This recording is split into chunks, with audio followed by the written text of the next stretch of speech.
Well, that is easily one of the more embarrassing things I've ever done in my entire life. Let me delete this fraudulent stream forever. Deleted. Bye-bye. And now we are properly live with the Steelers. I'm going to give it a second because I feel like people are going to be like, what the hell just happened?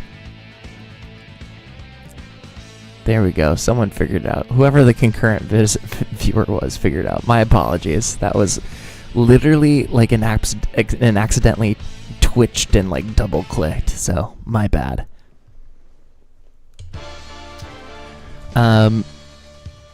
So we're going to start with, I don't know if we went over our Pro Bowlers for season number 2. And I don't think we simulated beyond losing the Super Bowl. So let us do that first. Let me confirm that too. Weird. Not helping myself out right now. Okay, so yeah, we're on the Pro Bowl right now. We clearly don't play the Pro Bowl. I have no interest in playing the Pro Bowl really at all. I can't go in to adjust the roster, so we are going to simulate it, but we do want to quickly celebrate our Pro Bowlers. I know who they are because I wrote it down in my document that I keep for this, but Pro Bowlers for this season, Hines Ward does make it onto the team. I think he was on that list right there, which is pretty cool, so shout out to Hines Ward getting another Pro Bowl nod. Is that his second in a row with us? Yeah, it's his second in a row with us. Also getting his second in a row with us, as Shannon Sharp was kind of close this year, but no cigar, is our guard Alan Faneca for the second season in a row. And for the first season making a Pro Bowl is Chris Samuels. He does make the roster. You saw there he was on the list, so he counts. Jeff Reed surprisingly also makes the Pro Bowl. I didn't really feel like he had that great of a year, but apparently good enough of a year to make the Pro Bowl. And then the only other defensive player that we had make the Pro Bowl was Andre Dyson. Makes it in right there, the third best. Deshae Townsend just was on the outside looking in with the fifth most. He does not make it. Andre Dyson replaces him as the Pro Bowl cornerback. I know we went over all of our season stats and all of that good jazz, so we will just leave it at that with congrats to our Pro Bowlers. When I'm finally able to open up memberships to the channel, I will have a working document for every team we've ever had. Lions, Steelers, and oh my god, I didn't do it for the Dolphins because I ruined that franchise, but the Buccaneers, jeez. And I'll have all of the stats that each player had from year to year, who won Players of the Week. Let me simulate it from here. Overall team standing, stuff like that. Some of it I didn't capture in time with the Lions series specifically, as the NFC defeats the AFC. It's more of a shootout by a score of 24-28. But yeah, so you'll be able to, in theory, whenever I'm able to start up channel memberships, go in there, take a look at the stats from all of the years of the franchises, the dynasties, and I'm planning on doing that with any dynasty that we do, so you'll be able to kind of look back and see stats in a pinch, because I'm a weirdo and I like to record that stuff. So anyway, I don't think there's any Sports Center to watch. I think we're just at the time. Oh, this is the thing that we need to look at. I think next year, and for my franchises moving forward, I might look at the trade deadline as a time to use up the extra cap room. As you can see here, we have a lot of guys up for re-signing, and 732K is not a lot of money to work with. I think I doubt that someone is signing for that much on like that being a long descending deal. I feel like if we're giving someone a long descending deal, they're asking for more money. So I think what we want to do is try and capture an ascending deal for somebody young. I don't know who that is. Like, Maybe Max Starks. I do want to keep Max Starks. I think he's a good player that would back up tackle and potentially become a better tackle over the years. He's only in his second year. He's 6'8" and 345. He wants a front-loaded contract, of course. If we change this to an ascending contract and we offer you more money, he would take that. I might... Okay, so this is one way, and I would probably only give you 10% if I'm being totally honest. So this is one way we can go with our money. We could re-sign Starks. It would go to him costing $1 million immediately next year, which I don't really love. I mean, Deshae Townsend's an important piece, but I feel like he's going to want more money. I don't know if we're going to bring Chemo back. Randall L. is someone I could look at. I'm questionably going to bring Casey Hampton back, although he was the best lineman of all of the linemen, if we're being honest. Let me see what Casey Hampton wants. Wow. Okay, that's going to be a tough justification to sign him too. Hines Ward, he's going to get what he wants, but he's going to get that in the offseason. Let me look at it. Okay. I might be able to do something with Randall L. right here. Can I just give him a lot of bonus and then take his salary away and make him cost less? Not quite. Plus, that doesn't... I don't want to give him all that bonus money, so that's... I don't like that. Let's look at him again. The other option is we just let that money go, but I'm not keen on that.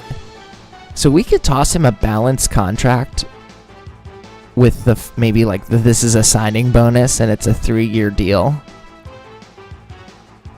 That might actually be the move. Can I take some of that bonus away and that actually doesn't affect the cap? I'm okay with paying him that.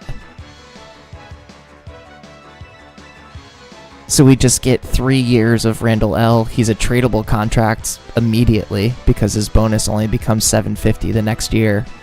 And it takes away one of the people that we definitely were going to try and re-sign in the offseason. If you remember the Dolphins franchise, we signed Randall L. going into Season 3, and he was really good. So I think his stats are due for a jump.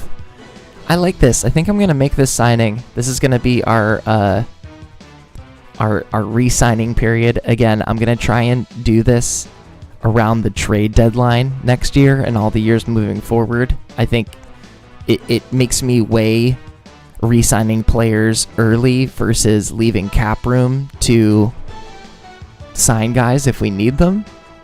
And then once we're at the end of the season, we can do this again. But I want to think about that as a little bit of risk and reward.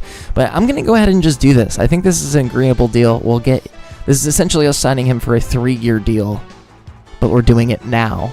And I think at the end of that 3-year deal, we start thinking about a descending contract if we want to keep him here for the rest of his career. So he accepts that. Love that for us. We get him for $5 million over 4 years. He gets a little bonus towards the end of the season here. And I think we're going to just go into our offseason like that. So we get that little re-signing of Randall L. It takes a player off of our board that we needed to consider re-signing. And I don't think there's anything to look at here. Let me double check, but yeah. We can look at playoff stats, maybe, if that interests you at all. I mean, Ken Dorsey came in and played great, trying to keep the game alive for us. Ben played okay in the playoffs. I don't think he had his best showing there, but he did get us at least one win, but it was a struggle. Lee Marsh did all right. Jerome Bettis did horrible. I mean, he didn't run that much, and Ben scrambled when he had to. Lee Marsh only found the end zone once. 3.5 per carry is not the best. Receiving wise, I mean, it was the freaking Hines Ward show. Randall L. didn't really do great. We just gave him a new contract, but we were going to sign him anyway. DeVar Darling only hit 2 catches. All 3 touchdowns to him. Randall L. dropped 3 passes. Jeez, maybe we shouldn't have signed him. Shoot. Anyway, that's me investing in the future, okay? Troy Polamalu leading the way with tackles. Kentrell Bell's down there. Assists, not like it matters that much. Haggins and Hampton. See, Casey Hampton getting 3 sacks in the playoffs. That was pretty good. Mike Logan, can't wait to get rid of him. Because look at this. Only 1 interception from Deshae Townsend. I feel like he was the only one that was a threat to take the ball away. Although Andre Dyson batted a couple of balls. couple of tackles for losses, a couple of forced fumbles. That's a good note. Chemo and Smith fall on it. Let's see if he does indeed. I think I was prolonging it, so let's jump into the off season. I don't think there's any Sports Center to watch, so we can jump into the off season. And the only guy retiring, Jerome Bettis says, "Run it back, dude." I love it. We're gonna let him retire. I mean, I was basically already walking Mike Logan out of the door by the end of the season. Maybe he just felt like he didn't have it by the end of the year, which his catch is 6. No wonder why he wasn't getting any interceptions. I didn't notice that until right now. So Mike Logan, it's not like I'm driving to the airport, but I'm definitely driving you to the airport. Let's go ahead and let's allow the retirements of existing veterans. Bye-bye. So we get some cap room back. We only have $14 million to sign some pretty important pieces, but we do need to be careful. I also believe, and I'm going to confirm this before anything else, and we are going to go... Ooh, is there a retirement sports center before I get too ahead of myself? I'm curious. I feel like the button would have come up by now. There's no retirement sports center, so we will go through. Let's do that first and foremost. I do need to know what picks I have. I don't remember. I know we don't have our first, but I don't remember what other picks we have.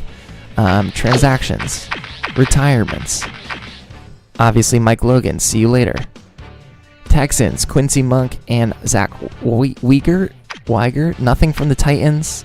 Chris Watson from the Vikings, so nothing too big yet. Victor Green calls it quits over in San Francisco. As you know, he retired after year 1 in Tampa Bay with us.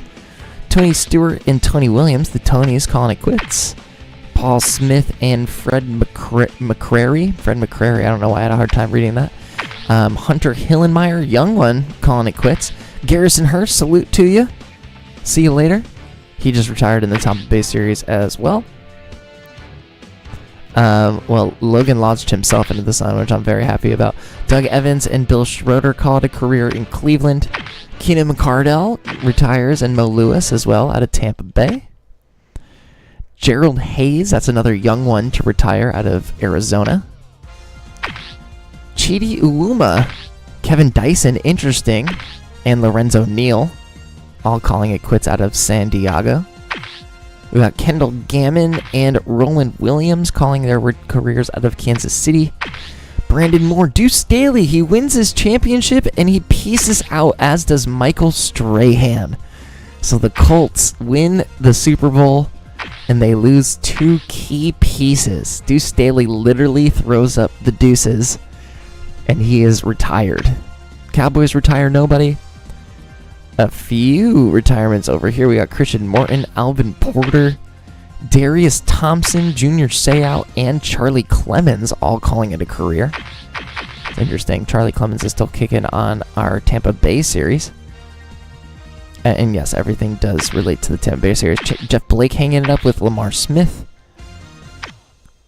Aaron Beasley, Derek Ross. Interesting. Derek Ross calling it quits. Travis Hall, Allen Rossum. Let me zoom in on Derek Ross really quick. Oh, that's Derek Ross. Sorry, again, that's another guy that we got in the Buccaneers. Anyway, Michael Lahan, Carlos Emmons, Ryan Kuehl, and Jeff Fiegels, the punter. Interesting. Don't even ask me. Jimmy Smith, that's a big one for the Jags.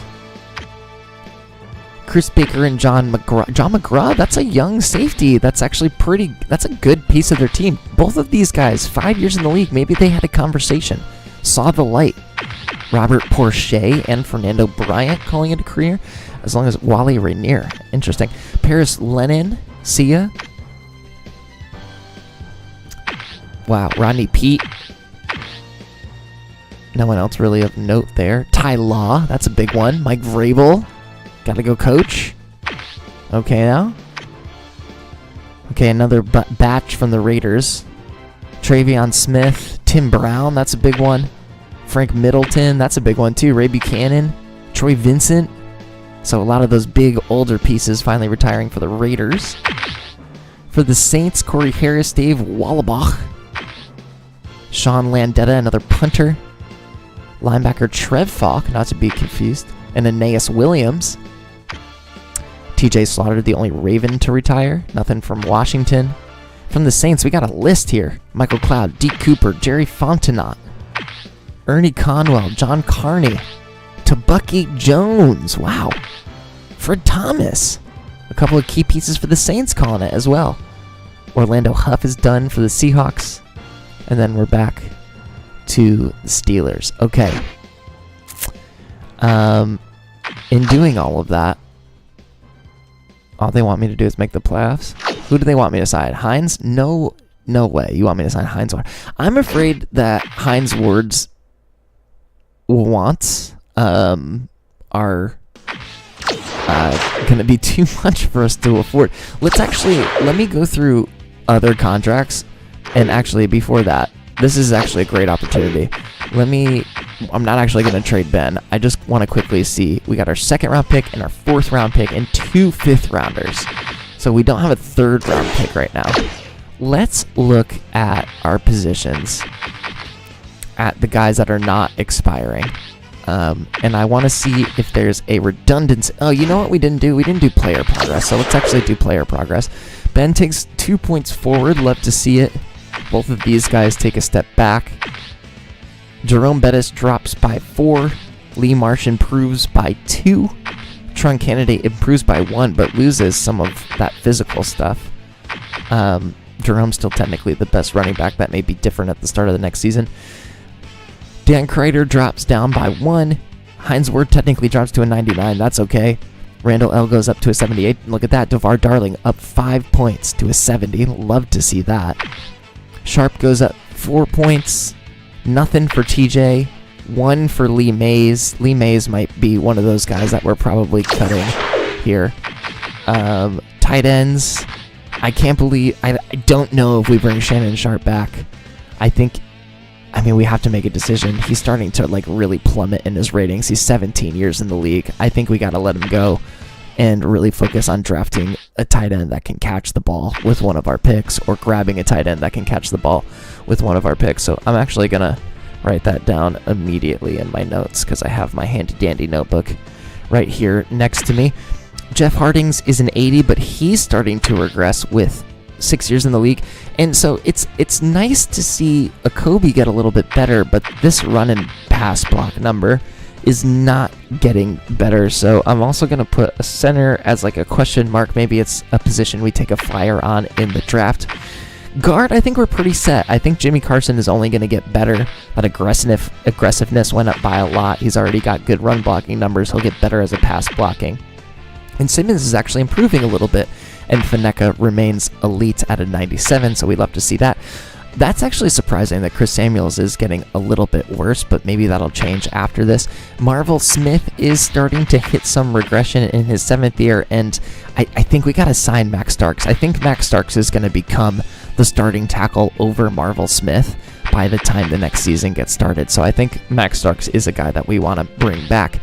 At defensive tackle, Casey Hampton is starting to hit the regression bug. We have Donnell Washington. We also have Wayne Becker, who went up by 5 points. We drafted him last year, so maybe that's a guy that we want to invest in. We're going to have to make a decision about Casey Hampton here, because if you go down to Donnell Washington, yeah, he's a 72 overall, but he's got the same run coverage numbers, and he's got just a little bit worse on the pass rushing, and maybe that'll be what Wayne Becker's job will become. And the tackle numbers are better. I think Donnell Washington might be growing into that defensive tackle spot, especially if we decide to let Casey Hampton go. At defensive end, Aaron Smith is actually getting better. Love to see that. Chemo, I think, is gone. That's a bygone conclusion. I like how Gene Lee improved here. That pass rush and run coverage, I think, is going to vault him currently into the other defensive end, but defensive end is a position of interest/need. Luckily, defensive end seems to be one of the positions that's most abundantly available in free agency, so I feel like we can find a defensive end somewhere around there. Joey Porter is starting to regress as well. He drops underneath a 90, which I don't love to see, but we'll keep riding with him as long as he's under contract. Clark Hagan seems to have topped out. I think offensive linebacker is something that we also want to think about in the draft. Caldwell is probably on his way out, and Alonzo Jackson is probably also maybe on his way out. I don't know why we would keep that contract on our books, especially with 4 years in the league. Inside linebacker, Kendrell Bell and James Ferrier are both on our roster for a couple more years. They're both pretty good. Ferrier, no surprise, in his 10th year, starting to regress a little bit. Lester Towns, I'm probably going to look at cutting him. Max Boone is young enough that will keep him around, especially if he's cheap. He took a big leap from year 1, from year 2 with a 5-point improvement, so we do like to see that. Man, I hate to see that. Dyson is regressing. Townsend is regressing, so unless he's going to be cheap, because I really like Deshae Townsend, he's played really well for us, I think we might need to look to moving on. Cole Clock and Park are both capable. Fair, I think, is also starting to drop off to a point, and we traded for Drayton Florence. I don't know if he's really a coverage guy, but I think cornerback is kind of a perpetual need in this game, so I'm going to put that with a little bit less of a question mark for a need for our team. Troy Polamalu finally breaks 80, but our draft pick, Grant Huff, gets to an 74, so an interesting foil, although Troy is just so fast. That 93 speed is blazing, so we'll most likely continue to roll with Troy Polamalu. And then we got no more free safety, so I mean, free safety is going to be... I'm gonna circle free safety, and I'm gonna circle tight end on probably the 2 most important needs that we need to fill. Because we have receivers that are weapons, I will probably look at filling that free safety position first. If you have opinions on all of the things that you just saw, feel free to drop it in the comments. Jeff Reed's above an 80 still. I mean, I guess even though we struggle with him, he's a good kicker, supposedly. And Chris Gardocki, he's got 16 years in the league. No wonder he's starting to regress. So I'm actually gonna low-key write down punter as an option too. If I see someone with good punt power but not the best punt accuracy, I might look at it. Okay, so with all of that said, let's go to our expiring contracts. I think our main, I think it's, he just wants a year for $7 million? Hines, are you kidding me? My brother in Christ, are you insane? We can't get you for 3?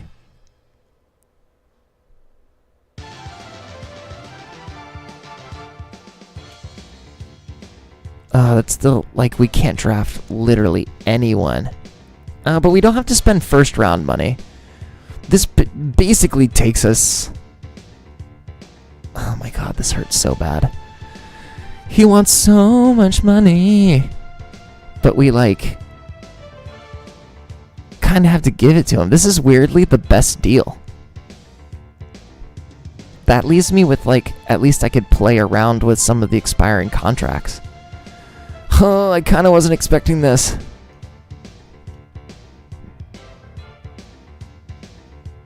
Wow.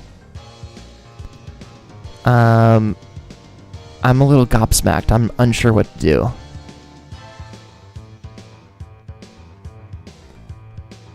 Let me make some room.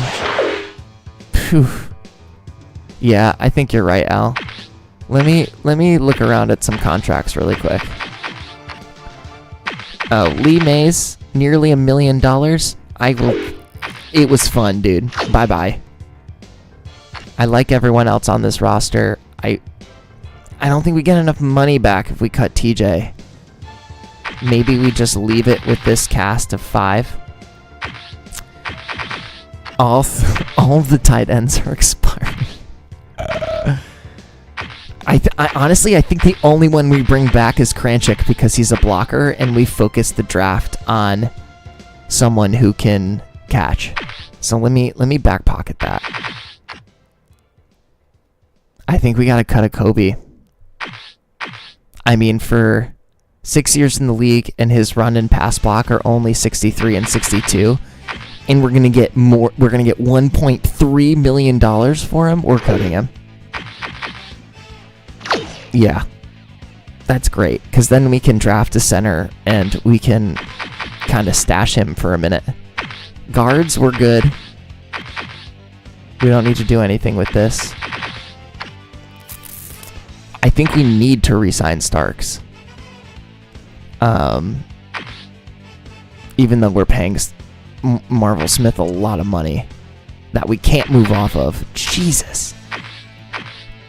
Oh, that sucks. But Marvel Smith is so good. He just might be dead money. Alright, so I'm going to move on from this. There's one reason that Taylor stays on our roster is because he has that penalty, but he's an expiring contract. He's a 48 overall. And we don't really need 4 defensive tackles because we play in a 3-4. So I think I'll take getting that $500,000 back. Bye-bye. I like these other guys, and we might not even sign Casey Hampton back. Defensive end, Chemo's already leaving. I don't think we get enough. Oh, man. John Lee better progress. I don't think we get enough back for Kirksha. What is that, like less than 700K?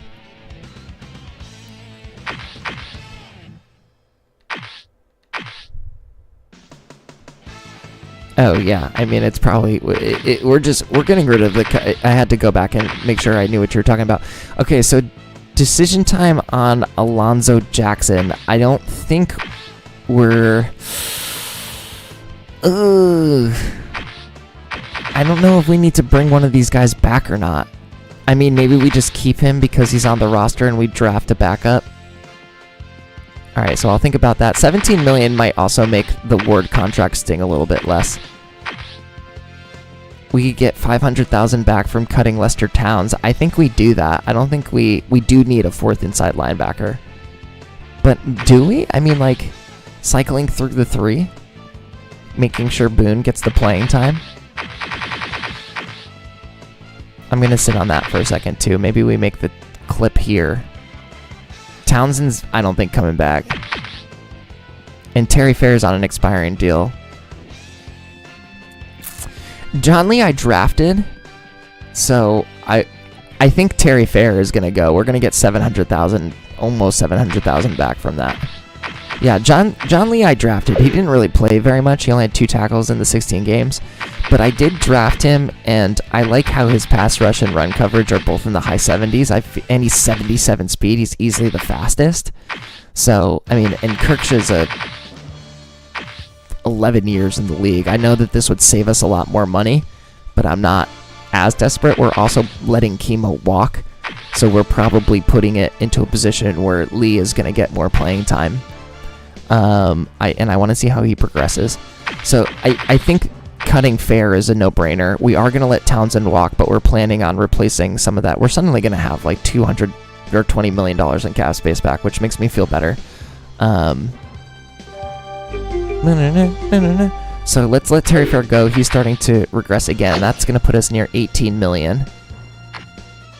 I don't think we're going to bring Deshae Townsend back.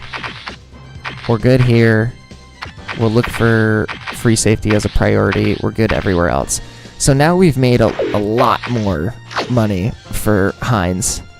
We could bring him back and still play around in free agency. I still think, funny enough, that the 1-year deal is going to be the best deal. I don't think doing, like, yeah, front year. I'm doing the part that skips a bunch of stuff. And yeah, so that dips it down into... So I think, actually, the 1-year deal is going to be the best for our cap room this year. And so if we want to just bring him back for the 1 year and try and build around him, I think we got to just take it. He's going to LeBron us. He's going to 1-and-1 us. But having $9.8 million to play with rather than less than 4 makes me way less nervous. So Hines Ward, I can't believe I'm saying this, but you're getting exactly what you want. He accepts, we bring him back, we still have money to play with. Of the guys we are definitely not bringing back, I think Cordell Stewart is an easy... Let's start from the bottom and work our way up. I think I want to keep Kranchik. Even with a descending deal, he's crazy cheap. We're going to turn this into... I think I can maybe get him balanced with no bonus, because that's insane. And just get him up to like Maybe 1.7. He's a blocker. Let's bring him back as a blocker. He's cheap as hell. Hopefully he can... Oh, of course you decline it, you doofus. That still gives me plenty. So I'm actually good with bringing... Oh my god. Are you kidding me? This is killing me. You're embarrassing me in front of all my friends. Okay, so Kranchik is back. He's basically another blocker on the line. Caldwell, I need time. Remersma, I don't think we're going to bring him back. Or did I just sign the wrong guy? Yeah, so Remersma's run blocking is not as good, and so the pass blocking is kind of a false flag. I want that good run blocking. My decision here is, do I also keep Shannon? How much? What does Shannon want? He only wants $540K for a year? Welcome back, Shannon. Freaking welcome back, Shay. I don't even care. We'll have this discussion again next year. That's so cheap. That's literally no money. Insane. Alright, so Remersma's gone. I'm just gonna... He's out of here. Release him. Bye-bye. So the tight end room is set for now. I still think we draft a tight end, potentially even a second rounder. Let's look at... I'm just gonna cut Chemo too. I don't want him. We haven't had much of a Trung candidate conversation yet. Clearly, he was a great return guy. Oh, I guess we should have the Jerome Bettis conversation and the fact that we could open up $4 million of cap space if we get rid of him. So maybe I need to decide if I want to have a heart about it or not. Why do you want 7 years, my dude? Why are you so obsessed with locking up such a crazy deal? What if I gave you like a 3-year balance deal with a 10% bonus? Would you be reasonable about that? That still feels steep for him. It's a good bonus. I gotta sit on that too. Man, this is a hard re-signing period. Let me look at what Casey wants.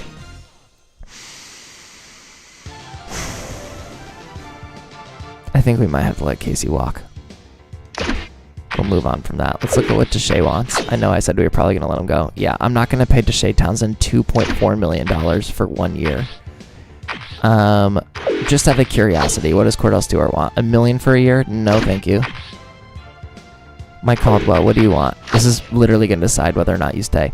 This I could probably do, just as a depth signing. 50% bonus is nuts, considering I could just up you to like 1.5 over 2 and you're fine. Can we make it balanced so it makes my cap space a little bit better?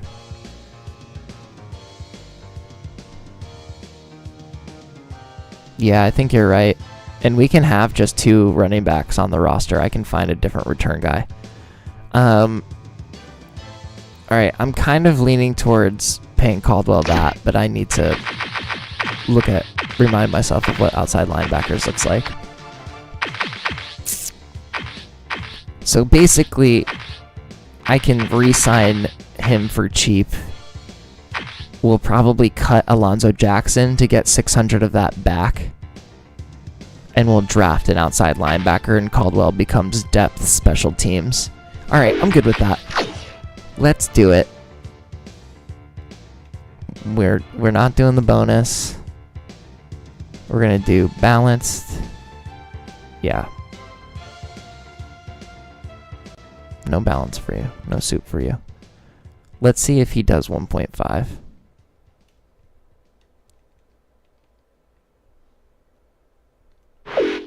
Of course he doesn't. I'll just do 1.55. That's fine. That gives me plenty of room. That solves that. And I'm just going to go straight into cutting Alonzo Jackson. Bye-bye. We get 0.6 of that left. All right, great. Resigning is hard. So we got Casey Hampton. And we got Starks. And I think those are the last 2 guys that we have to think about. But the deal that he wants is so nuts. That kind of balance deal for that long it just might not be tenable. Like, I don't know if I can defend. Like, we can't do anything in free agency if we pay Casey Hampton this. So I think we have to let him walk, man. I think he just wants too much money. Maybe we can make some runs at him in free agency and see if we can get him for cheaper.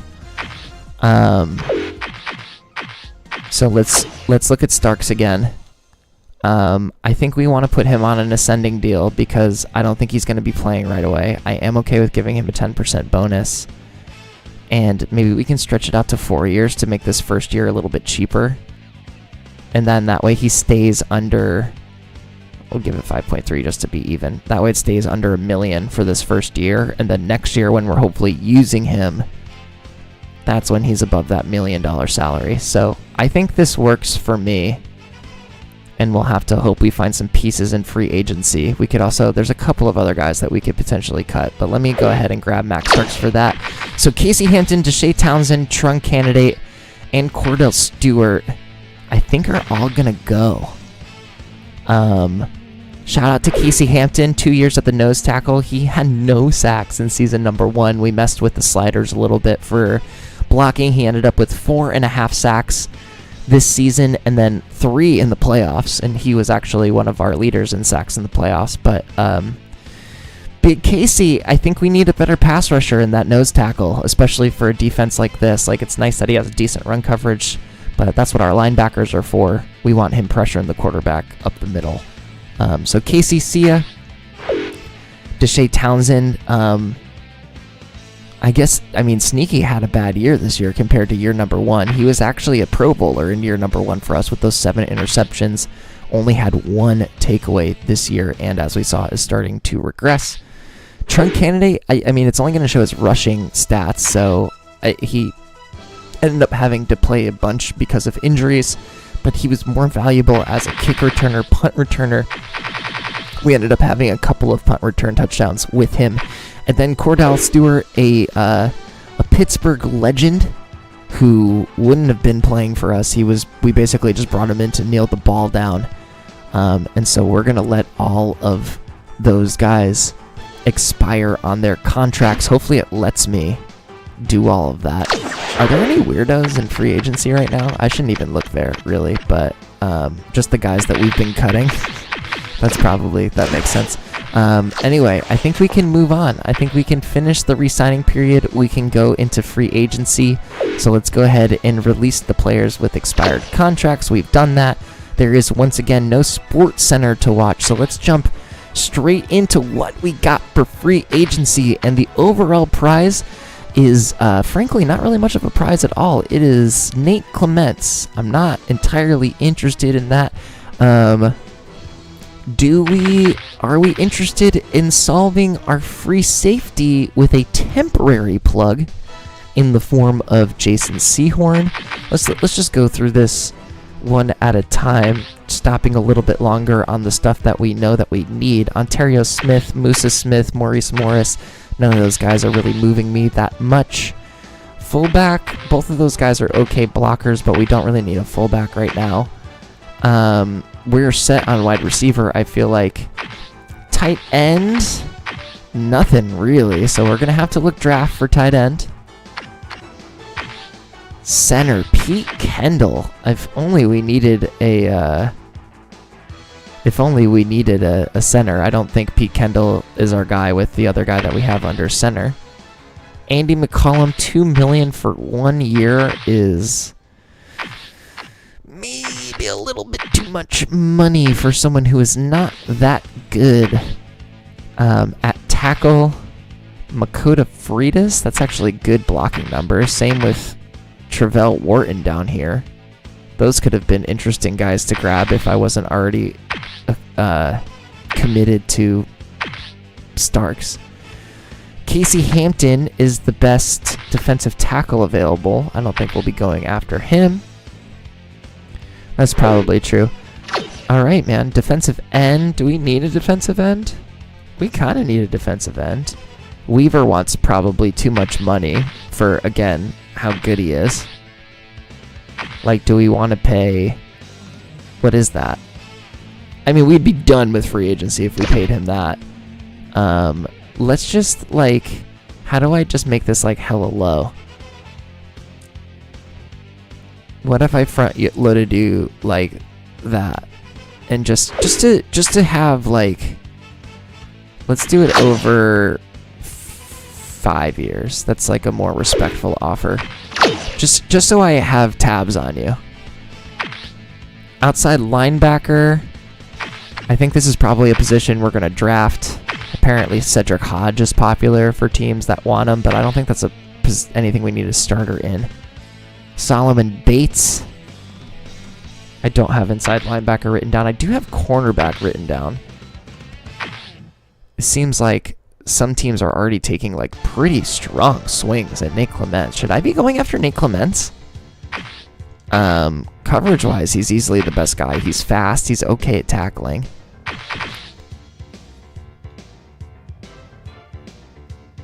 This would be another situation where I'd have to...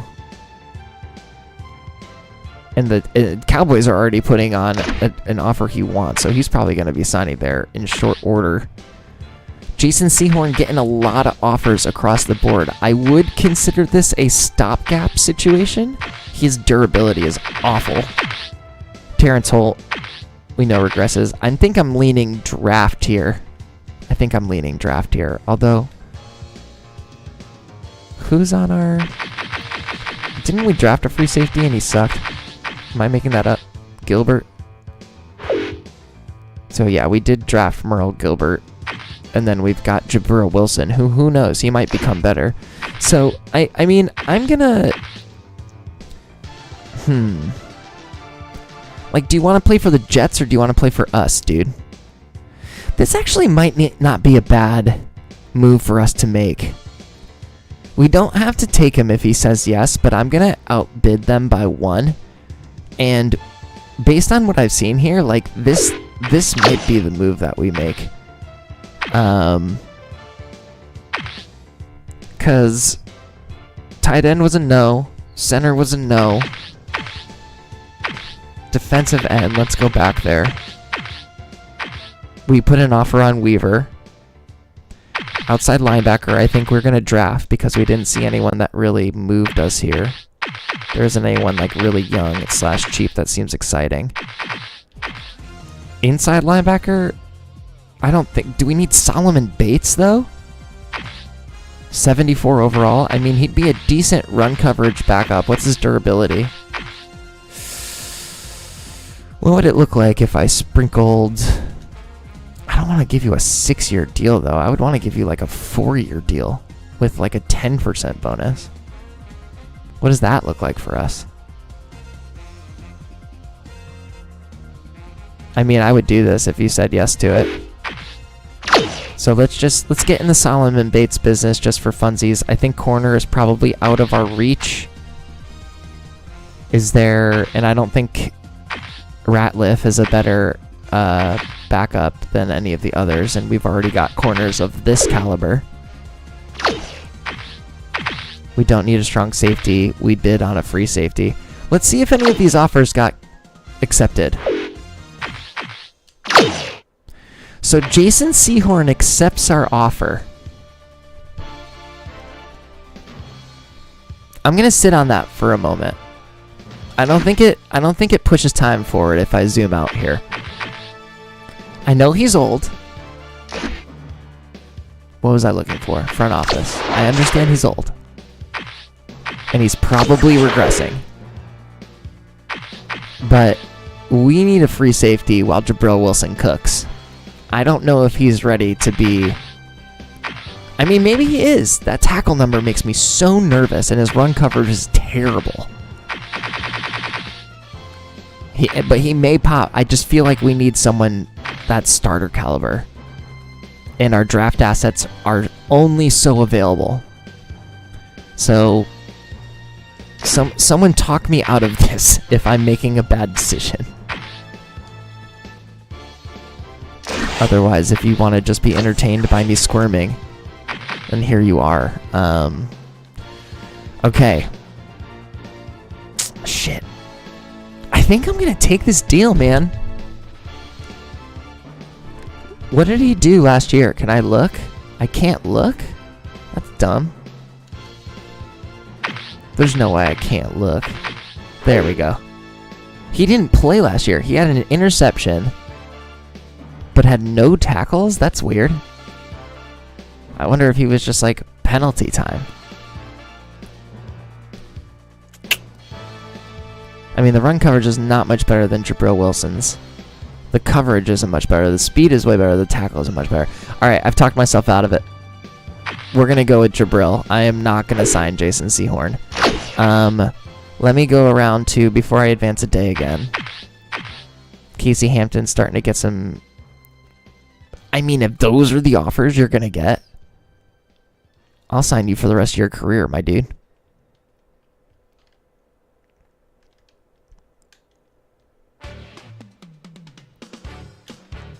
Oh, whoops. These are embarrassing offers that you're getting. They don't respect you like I do. I'll bring it in at 6.8, baby. Okay, so Baltimore's playing around. We have a much better deal, so I'm not going to mess around with that. I don't think McCollum is very good. And I like the guard that we drafted. I don't think we need a QB. I don't think we need David Carr. It looks like Miami is going to grab David Carr, maybe. Same with potentially Green Bay. So where are our targets at? We got Solomon Bates. I know people were going after Solomon Bates. Let's go back to him.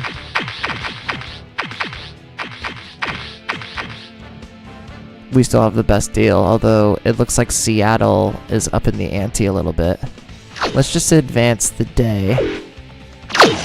I think by the fact that they all consider for more than like one day, they're probably not going to take my offer. Even though we still have the best offer on the table for all of these guys.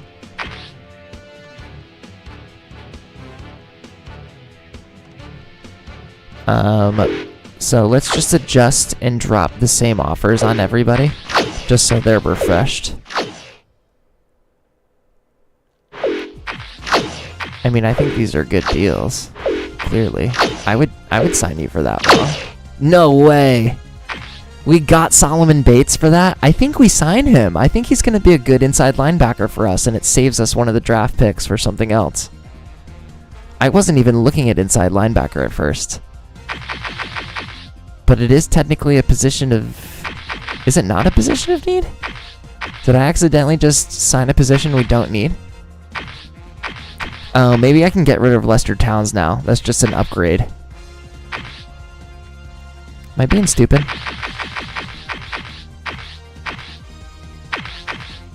Yeah, so let's take this upgrade. I think this is good, and I think we need a backup.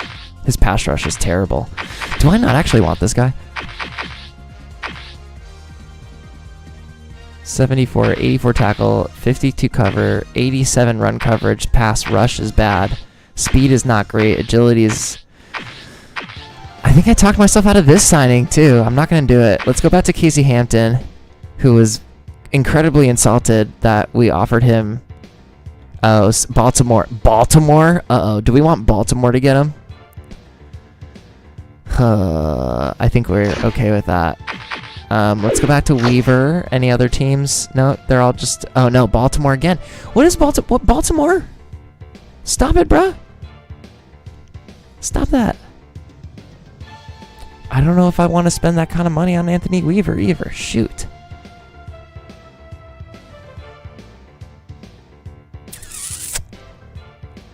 Front load with 30% bonus. Again, that...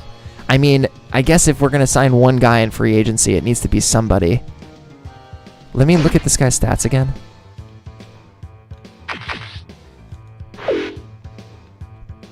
For an 81 pass rush? I don't think so, man. I think defensive end is so available. So we've gone from a bunch of targets to, I think, no targets. Let me look at what we got left, but it's kind of funny Pete Kendall is getting... I mean, again, if Indiana wants to sign that guy to nothing, literally nothing, I will just give a somewhat less nothing offer to him. I mean, that's a crazy offer.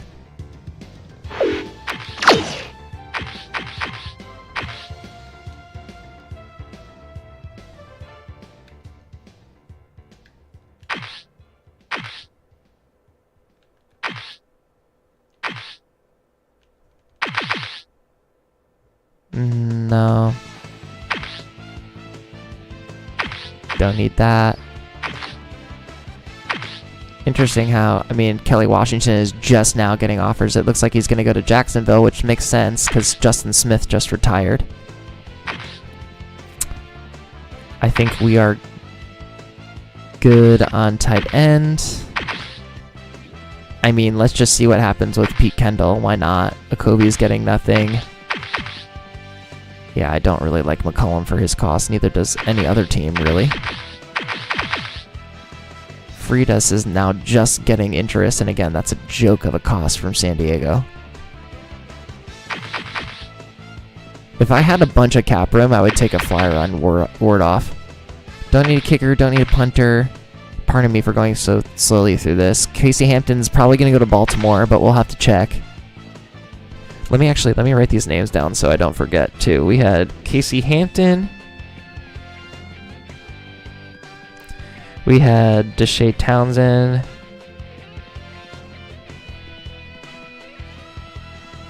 We had Trunk Candidate. I'll have to see who else we had that went into free agency. I can't remember off the top of my head. You guys can help me if you want. Let's see, defensive tackle.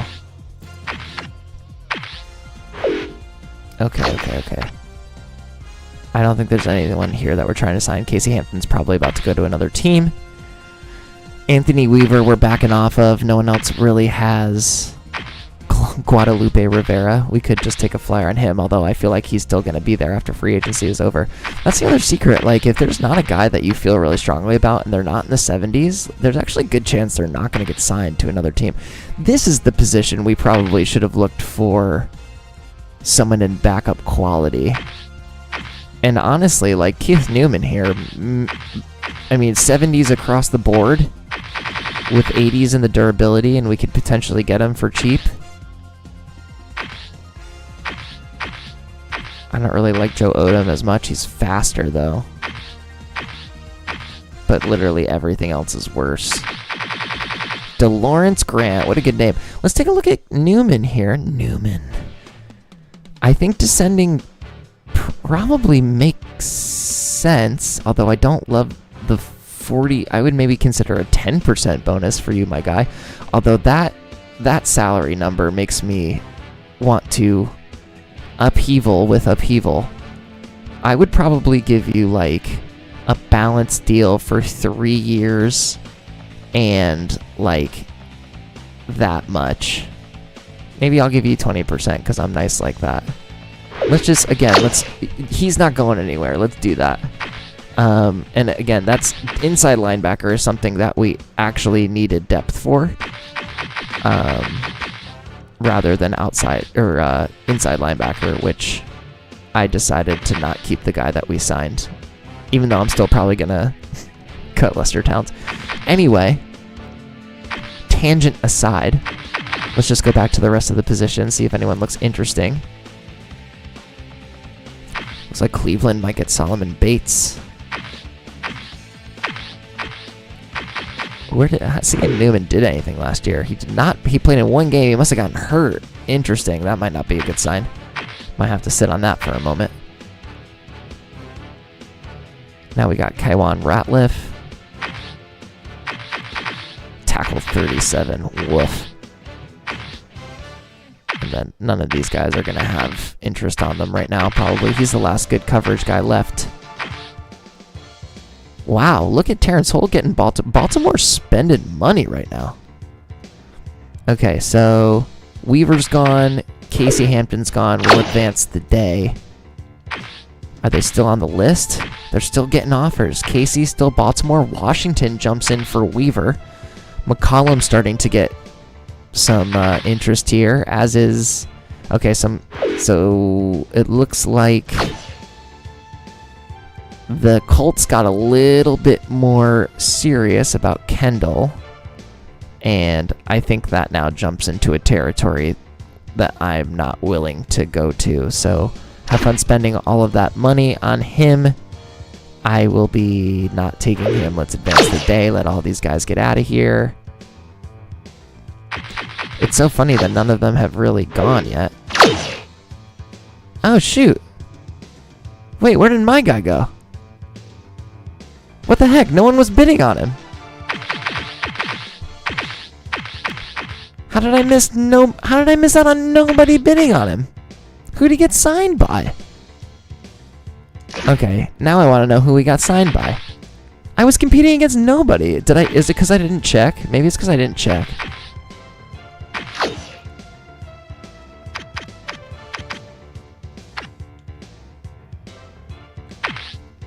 Would it be signings? Is this how I would find it? Looks like Lee Mays went to the Broncos. Chemo went to the 49ers. Oh, it was Chemo. Well, we already know where he went. I'm just trying to find... Oh, wow, Deshaun Foster goes to the Falcons? When was Deshaun Foster on free agency?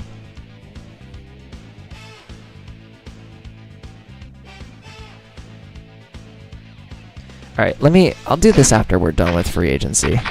And we'll go team by team. I think there's also going to be a Sports Center. I also think maybe unless we want to go after Joe Odom, which, like, we kind of don't need to. Who else are we looking for right now? Like, Weaver isn't going to sign with us. Kendall isn't going to sign with us. I think the only position of need that we could even look at right now is outside linebacker. I don't think there was anyone else anywhere that really moved me. Oh, Casey Hampton has signed with the team, it looks like. Weaver is courting between Washington and Baltimore. Man, I'm so upset that I didn't... It must be my fault. I must not have looked. Let's see. Between Joe Odom and DeLawrence Grant, those are some crazy low offers from New Orleans and Miami. I mean, I wouldn't feel great with either of these guys on the field. Their speed is okay. Their run coverage is okay. Like, maybe we could take a flyer on the fact that he's young.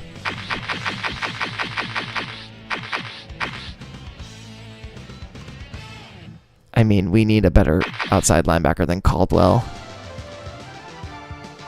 I think we're going to draft it. Okay, we are done with free agency. We're going to zoom to the end. So, we tried.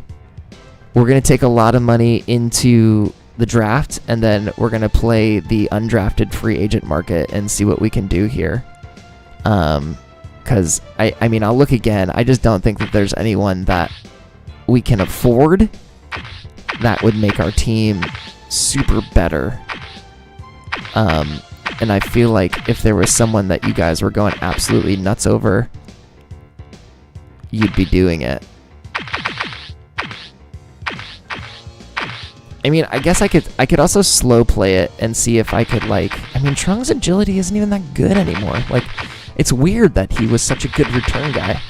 But I don't think we need him.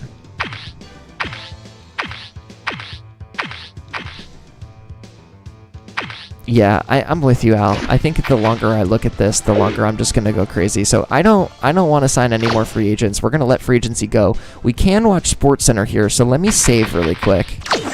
Oops. Let me save really quick because I don't want to lose this if it happens to go finally the other direction. But so far, knock on wood, the Steelers franchise has been clean in terms of SportsCenters. I've also had a tea sitting in front of me for the last... How long have I been streaming for? There's no chance that this is still hot. But I've just been so into it. What a nerd. Okay. We have saved. Let's watch SportsCenter and see what it says, and then we'll probably just go team by team and just look at their signings. I think that's what their free agency stuff is, but I think that this is a free agency-centric SportsCenter.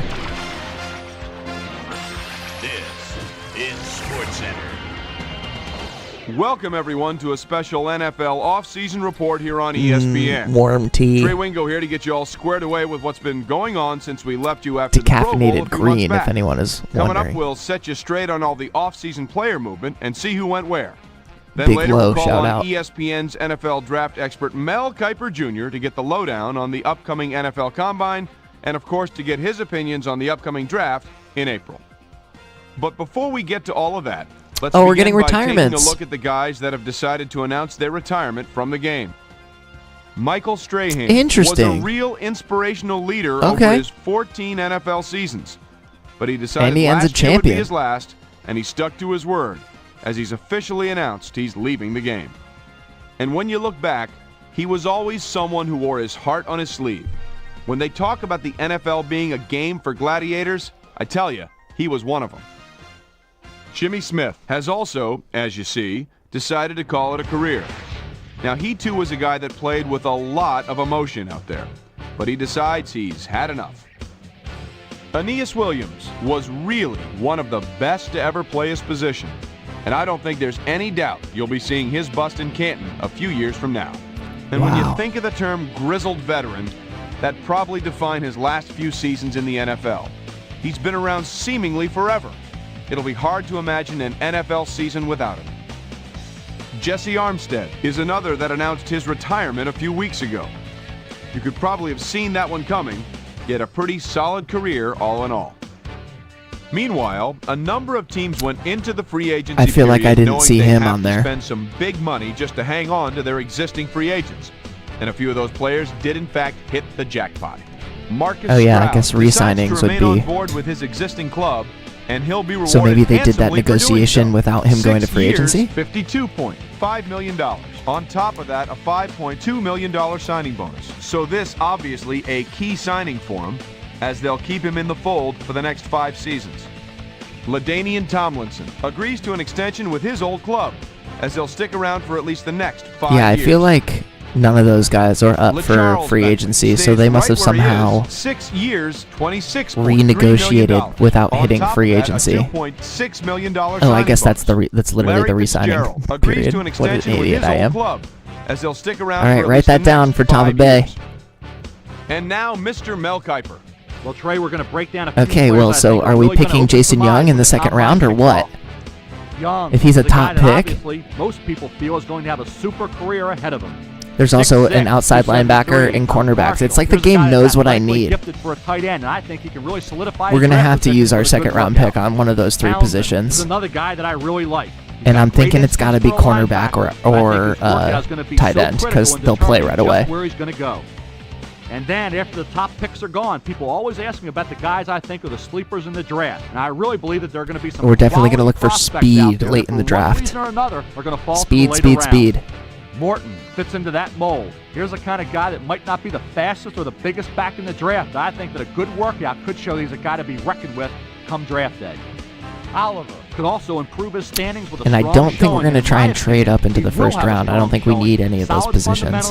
Hard worker and a so good attitude. we'll probably be scouting tight ends, So there's just a free safeties. Over the coming weeks. Not free safety. No, we didn't sign Seahorn, so we might need free safety. Till then, I'm Mel Kiper Jr. Shit. Yeah, we need free safety too. Pardon my French. Okay, let's go through. We didn't really see any of the really big free agent signings, so let's go to our transactions. I'm glad that still worked. We saw re-signings, so let's start with signings. We made no signings. So Chemo ends up going to the 49ers. We saw that. I'm going to write this down. 49ers, so we can check on him at the end of the season. With Kaylee Wong, too. That's actually a really good signing. I didn't see Kaylee Wong on there, either. A lot of signings from the Bears. Michael Lynch is a good one for them. Jay Remersma goes to the Bengals. That was one guy that we cut. So we're going to see Remersma later this year. Dallas Pena. Lee Mays goes to the Broncos. We saw that. Broncos signed a lot of guys, too. They got Ryan Neese. They got a different defensive end, Michael Haynes. Avian Kaysen. Oh, apparently it's the same Michael Haynes who signed with the... That's weird. The Browns got Michael Haynes, actually. The Buccaneers, Alonzo Jackson. Okay. Cameron Mendoza, youngin. Wait, that's weird. Maybe that was glitched out. Avian Kaysen went to the Colts, excuse me. Terry Fair went to the Colts, I mean. So he goes to the team that won the Super Bowl last year, a little front runner. Cowboys signed Greg Woods. Brian Gracie gets signed to back up. This is a big one. Deshaun Foster going to the Falcons is huge, teaming up with Work Done back there. That's ridiculous. I wonder if they'll put him on some sort of a trade block. James Mungro goes to the Lions. Why haven't I seen any of some of the guys that we were working on? Saleem Rashid, Sage Rosenfels. Like, where's the guy that we were going after? Did he re-sign, maybe?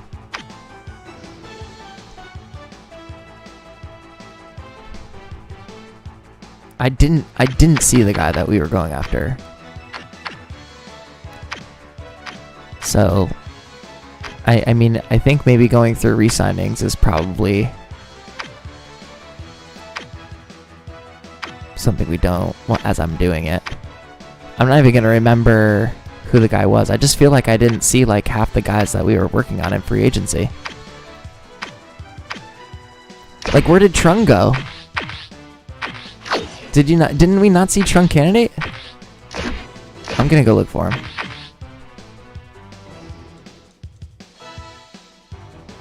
Yeah, Casey Hampton, Deshae Townsend. Where did all those guys go?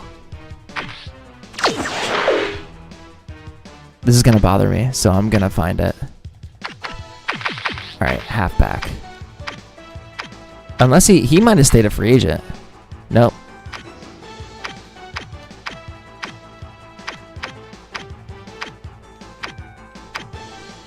Or did he quit? Nope, he's a Giant. Never gonna see the field. Look at how much they're paying him. That's crazy. I guess he's technically the backup. Okay, interesting. So then defensive tackle.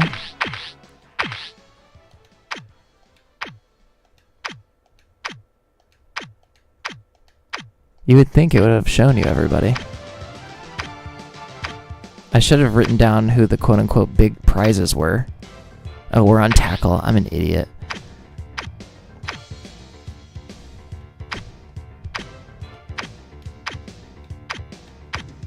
Casey Hampton goes to the Browns. So we're going to see him this year. Chance to get some revenge. He also got his 6 years. And I'm happy it wasn't us, but that's a loaded defensive tackle unit now.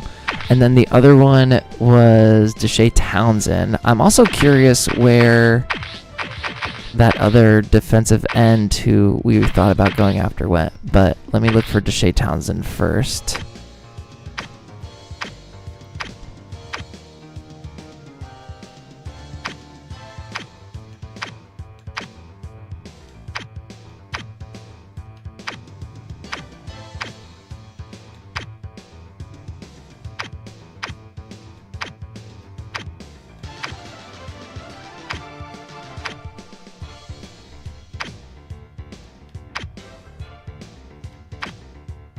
I haven't seen him yet.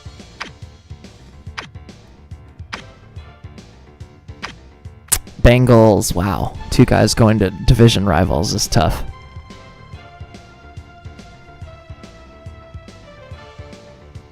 Okay, so most of the guys we cut got new homes.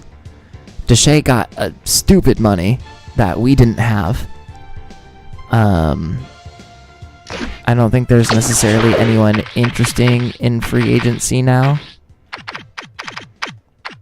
Yeah, Billy Cundiff is the most talented guy in free agency currently, based on the guys who didn't get picked up by anybody. But that doesn't mean that someone interesting won't be there down the line. If there's anyone else that we were looking at that I'm not remembering that you're curious about, put it in the chat and I'll go back and look it up, because I didn't I don't think the signings was coherent there. So we've got the combine. We have some major needs and only so many picks to do them. Like I said, I think one of our major needs is at tight end. We need another guy to start with Shannon Sharp. Ideally, he can also catch, but I'll take him blocking. I think we need to spend a high draft pick on...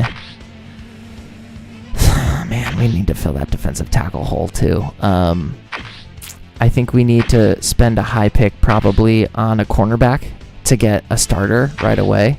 I think Cole Clutch, although we're paying Cole Clutch starter money, so maybe he could step up into it, but that tackle number's not great, and we got Park in the draft, and we have high hopes for him developing even more.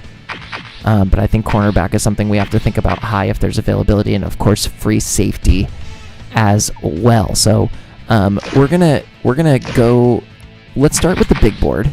Let's see who's on the big board, and let's see if any of. So I think we have to look at Young. He was the guy that we saw in the preview, and then let's also look at this Glenn Jensen.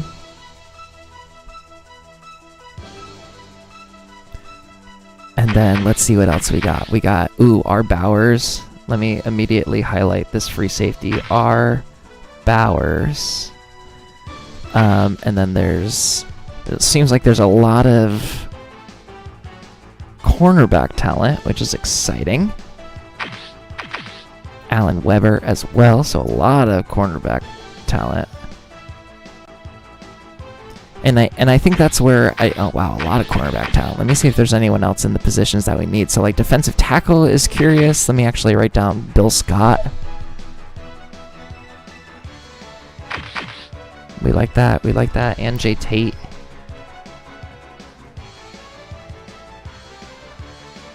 I didn't even have defensive tackle written down before. Suddenly that's something we need. Woodrow Hodges. Love that.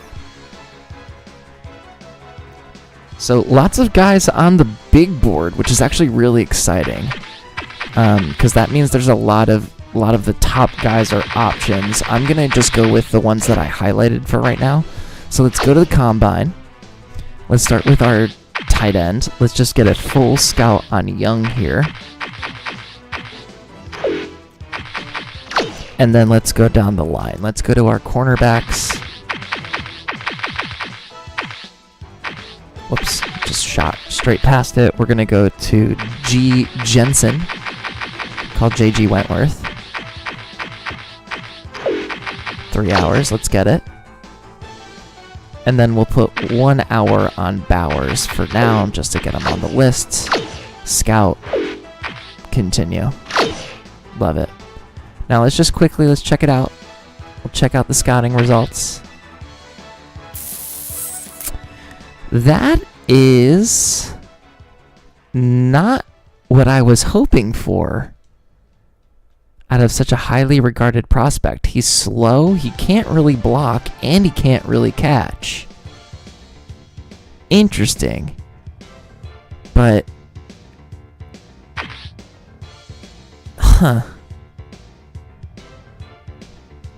That's pretty starter ready. 91 speed, 84 coverage, 72 tackle. I think Jensen's probably a pretty obvious starter. Let me go back to the big board. It looks like Young did drop a little bit. I want to see if any other tight ends leapt into the... No other tight ends leapt into the big board here. So I think I'm going to keep going with my list. And maybe I will... There's another thing you can look at here. And if you don't know this, I'm putting you on game. The rookie report is also like a bigger version of this, where it just kind of keeps freaking going. And then if you go to the different positions, it actually still lists it by who the best is. So C. Brooks is technically the best quarterback rated by the game. So I could have looked here and seen that Jason Young had one for hands, and that maybe I would want to look between Edward Reed and Garrett Holmes.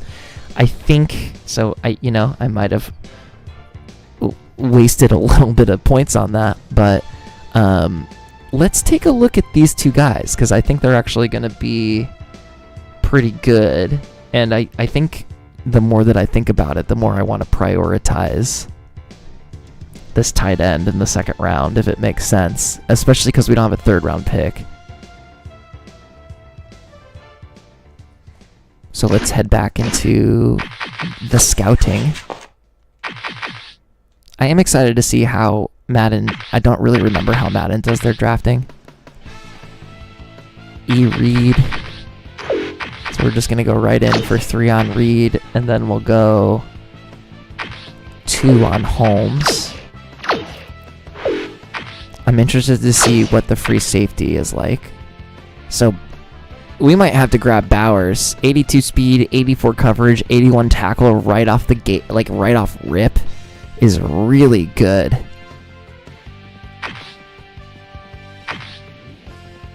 Jensen's a great option for us. He can't block for garbage, but he can catch the ball. We'll see. We'll get the last point on him. I don't think we need to study any more tight ends after that. So let's get... I need to make some decisions here. Let's go back to the big board. Bowers is rising. I might... Richard Townsend could fall to me. He could be really talented. Jensen has dropped. He's still technically the best. I should probably look at Al Frazier just to have another cornerback. But I'm starting to think I get an outside linebacker on my list as well. So I think there's only one more I can do in this round. Oh no, there's 2. So I'll get Al Frazier.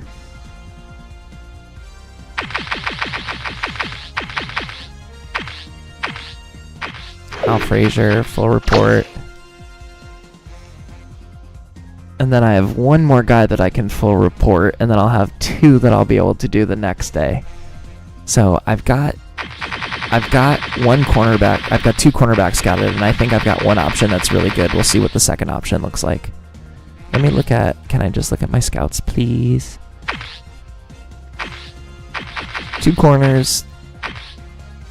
Basically 3 tight ends. Let me get another free safety in.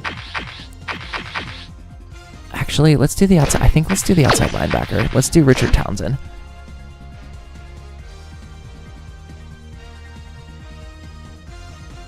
I know that's not necessarily a need, but if a guy like that is gonna drop, although I don't know if a talented outside linebacker goes beyond the second round.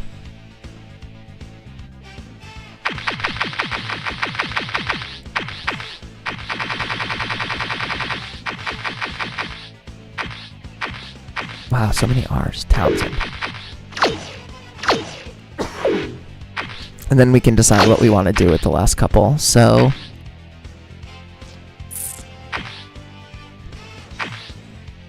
Townsend's really good all around. Just would be solid right off rip.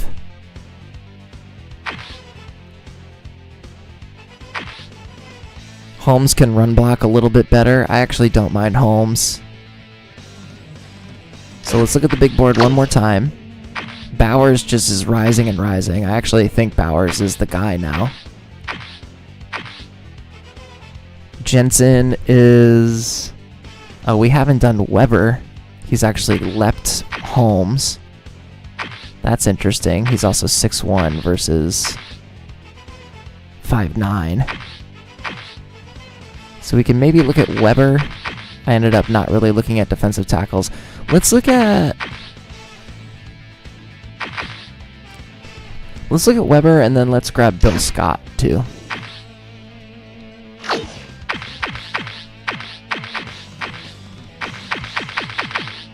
So for defensive tackles, we're going to do B. Scott. Not this draft, I don't think. Especially because he's progressing. And then we're going to do Alan Weber. And then we can just sprinkle a point on a guy. Just to have reference on him. I think that will be... Let's do it for Sam Wise. Sam Wise, that's actually really funny.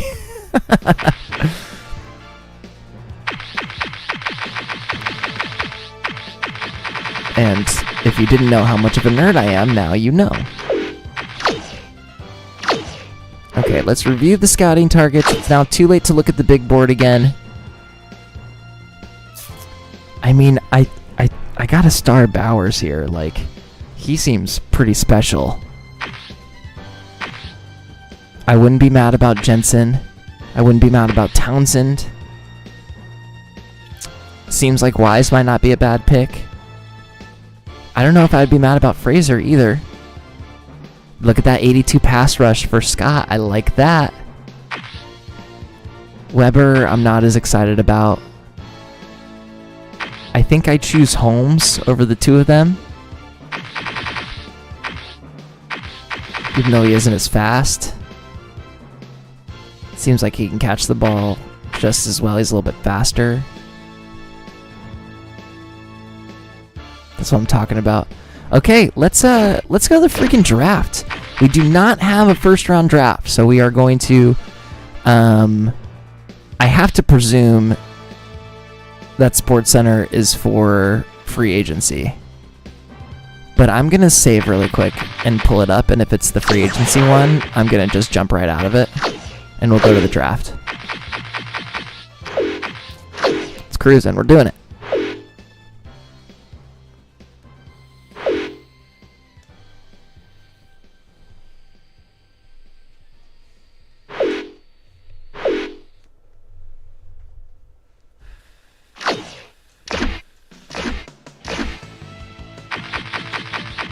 Okay, let's see what it is. Boom. Da-na-na.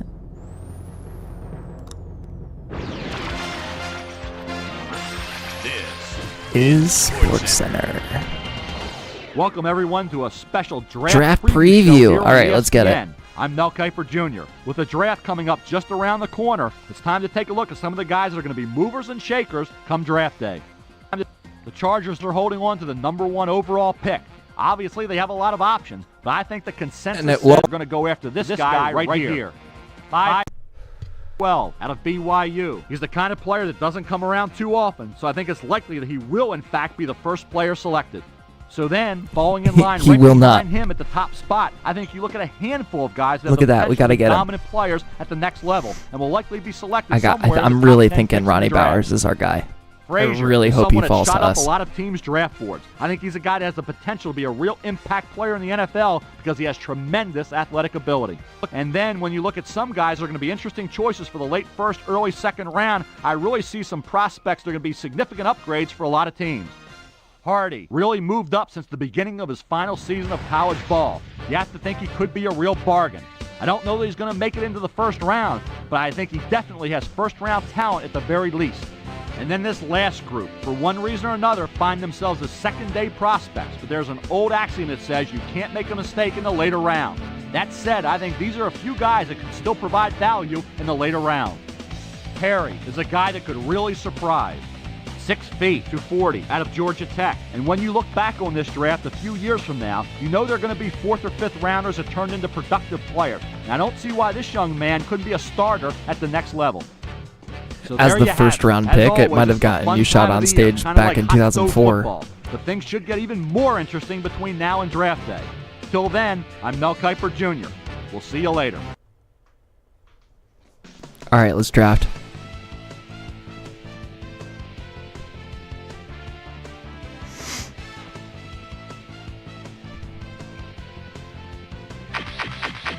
I don't think there's anything to do. Let's get right into it.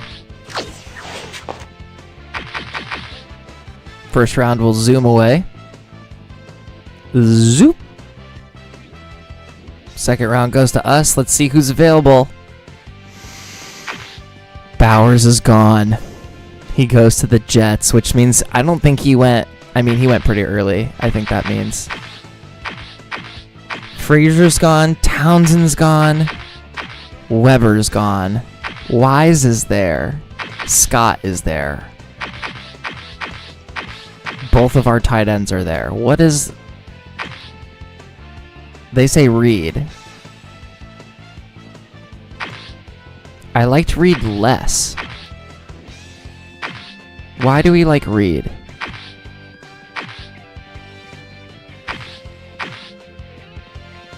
will fit nicely as a possession receiver. Interesting.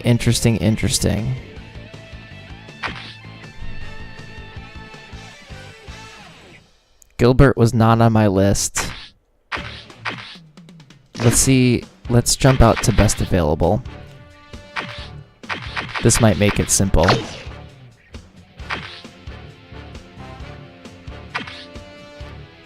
Interesting.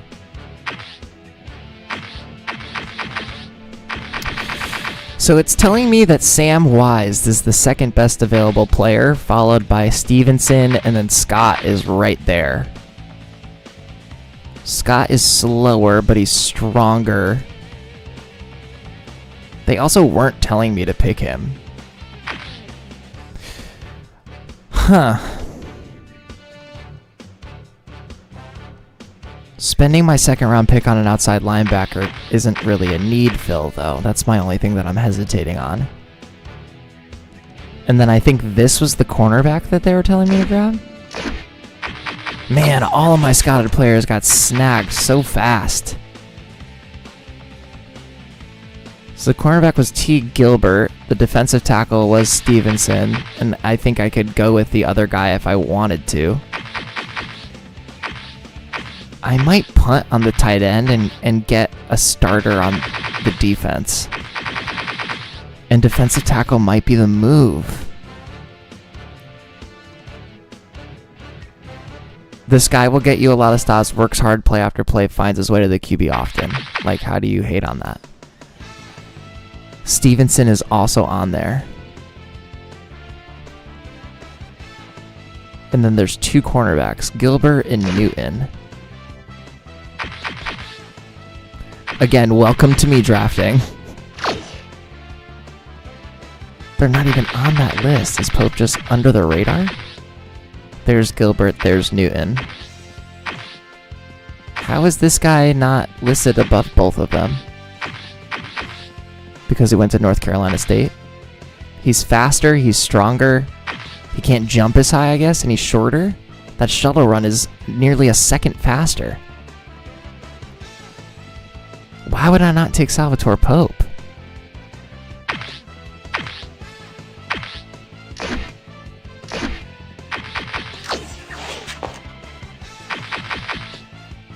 This is the most important pick that we're going to make. So I want to nail it. And it's killing me that most of my scouts are gone. I think I've gone down between defensive tackle and cornerback because it would be a position that would immediately start.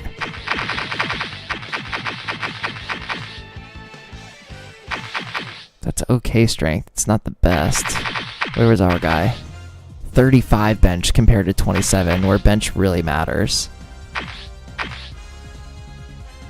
I think I would lean towards Bill Scott there.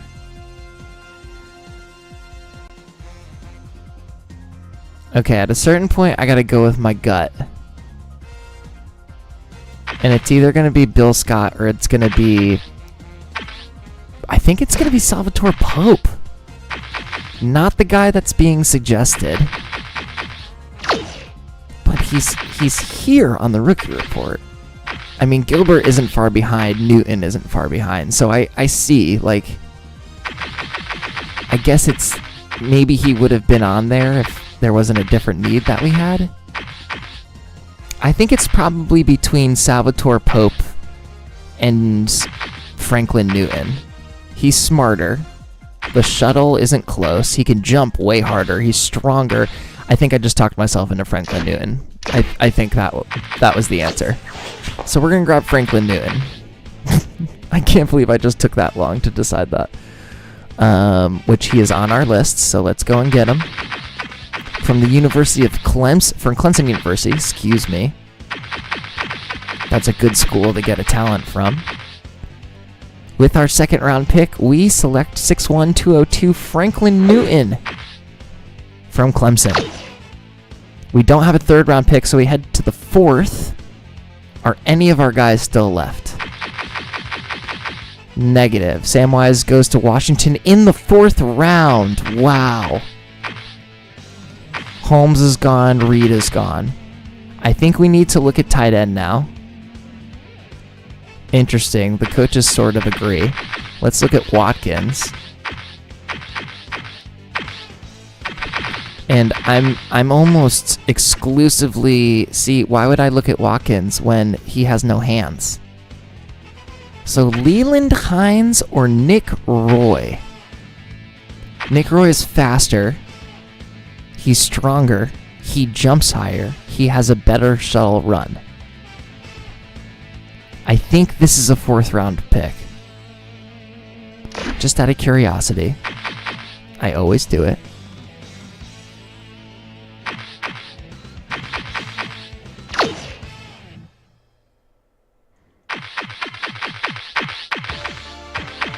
There isn't really a tight end towards the top here. I could risk going one more and drafting for best available need, which would be probably Colin Craig here at free safety. They were suggesting a lot of defense for me. Was Colin Craig one of their suggestions? Defensive tackle. Don't need another outside linebacker. Yeah, I'm not really trusting my scouts right now, y'all. So let's either take the tight end, or let's look one more time and just see if there's a defensive tackle high on this list. Got a bunch of strong safeties. That's nice for you. Don't need strong safety.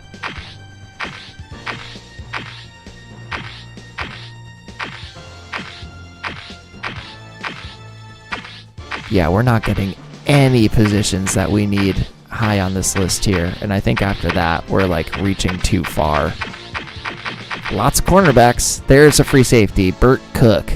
And that does not look like a starting free safety to me at a 4.73.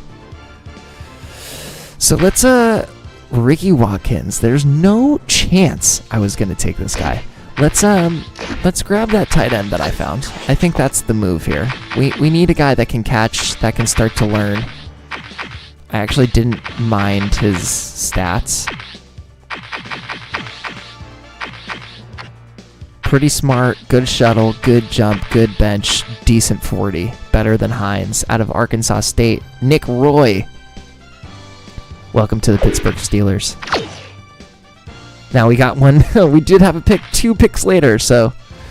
okay, interesting that they've got guards and tackles on here. I'm interested in defensive tackle, probably. This is the 5th round, so this is actually a 5th round pick for us, so we didn't have an extra 4th rounder. We did have an extra 5th rounder. Heading back to the rookie report, I'm interested in Colin Craig here. He's quick. He's weak as hell. He doesn't really have hands. But he's fast. Fast.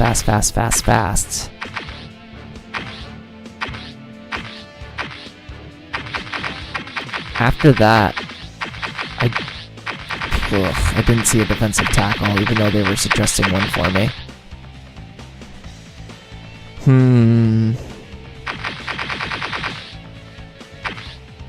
Colin Craig from San Diego State. He probably doesn't have a very good tackle rating if his bench is 12.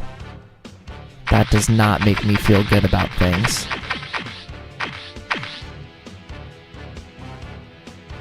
Again, nothing. Okay. I kind of like Marvin Manning. 4.65 with a 31 bench. Let's grab Marvin Manning.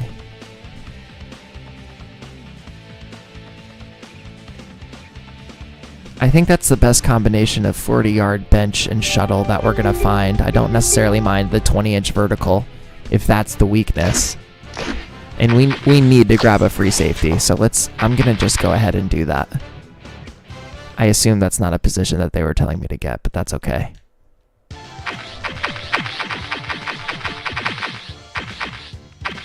Marvin Manning. That's also just a fantastic name. Out of Purdue, 5'11", 191. really quick, let me just make sure this is actually what the position we need. And I'm not reversing it, because I have done that before. Trust yourself. Yeah, we need free safety, so I'm going to do that. Marvin Manning. So that's our first 5th round pick. Wait, do we just pick again? We just have the next pick? So we can get Crawford if we want to. Well, you know what? I am going to look at need again, and I do believe that defensive tackle is the last of our needs. That we, like, really need to grab somebody. I'm glad I can't, like, ruin myself on this. Yeah, I think defensive tackle is the last of the true needs. So let's look at best available defensive tackle. And maybe I can read the tea leaves again. There are a lot of guards and tackles that are still left. Crawford is the best here. It looks like he has some of the best bench. His shuttle's pretty good. Let's look at some of the other strong guys. Luis Barber, 6'6", 277. 4'8", 32 bench. 404 with a 32 bench, 14 sacks, 19 sacks, 16 sacks. This guy had the most sacks.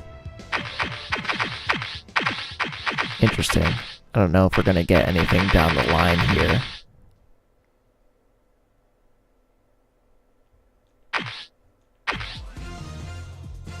.6'3", 291.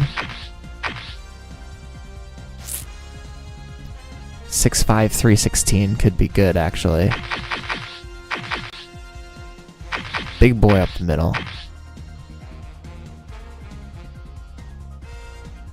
I kind of like Walter Cook here. I forgot I could do this. Yeah, let's grab Walter Cook. I'm just going on my own scouting vibes at this point. And, like, name vibes a little bit. So, defensive tackle. Walter Cook. Get on my team. And then we head to the 6th round. This is where a center could be interesting. I actually don't mind a center. Tackle probably isn't going to be worth it. But we could look at C. Mac. Oh, no. Just for funsies, because I'm a glutton for punishment. Lots of fullbacks. Slow-ass quarterback. Okay, best available was kind of a shit show there, so let's just go back to suggestions. The center is interesting, the wide receiver is interesting. Let's look at C. Mac.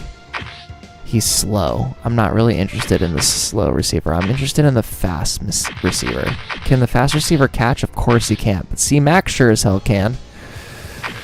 Okay, maybe we do want C. Mac, because that's 5 hands is this late in the draft is a little bit unheard of. So he's weak. He's probably not super durable. He's one of the slower receivers. He's probably going to be in like the 70s for speed. But if we can grab him as a possession receiver, he can jump out of the gym. I think I'm going to go with the advice of my scouts here. Let's grab Curtis Mack out of Illinois. And then 7th round, our Mr. Irrelevant. Maybe we could look at D. Perry. Steve Perry. Probably it. All those other positions are gone. D. Perry, not super fast. Bench is okay. Interesting. Let's just go to our best available out here. It's probably the fullback. It's definitely the fullback. I mean, we could grab Guy Warren. Put him out there. Maybe Kreider needs the fire lit on him. He is technically the best available. Oh, look like Dana Perry is the best available outside linebacker. Let's take Perry. Just so we're staying somewhat on point with our needs. So Dana Perry, welcome to the Steelers. We've done it. Signing. And It hasn't glitched on us yet, but I'm not going to tempt fate. So let's save it again.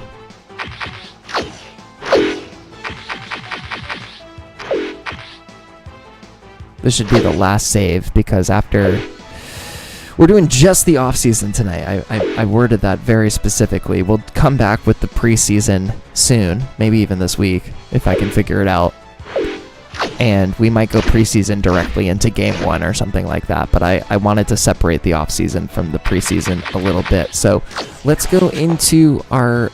well, I guess we can watch SportsCenter because I think they'll tell us like who the number 1 draft pick was and stuff like that. And I'll write it down. Let's see if they even play, depending on where they're picked. This is SportsCenter. Welcome, everyone, to a special draft wrap-up show here on ESPN. I'm Mel Kiper Jr. With the draft complete, it's time to take a look at all the shoe-ins and the surprises. Let's get it started.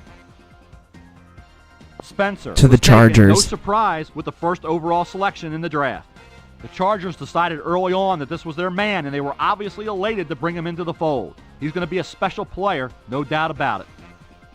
Griffith was taken with the number 3 overall selection. There was some question on draft day as to who was going to wind up with this pick, but in the end, he's off to the Buccaneers. The Jets getting a quarterback kind of makes sense. 248 out of Kansas. He had a super season last year that Baltimore really got the best defensive end, which is scary. Player at this level.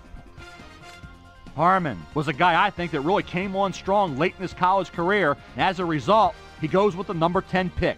He heads off to the Cardinals, and this is a club that needed some help on the defensive side of the ball, and they're hoping this guy can step right in and contribute from day one. The Eagles checked in with a pick in the middle of round 1, but they had their sights set and were elated when he fell to them at 19. Dean is a guy that's got a lot of upside, and I really believe he'll be a fixture with this club for years to come. Olsen was a guy I originally saw as a higher pick. Instead, he goes in the number 28 spot. He heads off to the Vikings. And I'll tell you what, you can never have too many big bodies on your defensive line. So this was a good guy to target late in the first round. So let's do a quick recap as we focus on one team in particular that I thought had an interesting draft. I feel like they do us every time. Steelers came into the draft knowing they had holes to fill on the defensive side of the ball, most notably against the pass. And I think when you look at the picks they made, they've at least begun to address this need. So that'll do it for this year. Another draft is in the books, and now the analyzing and second-guessing will begin in earnest as we get ready for the start of training camp in July. Till then, I'm Mel Kiper Jr. Thanks for joining. All right, let's see how we did.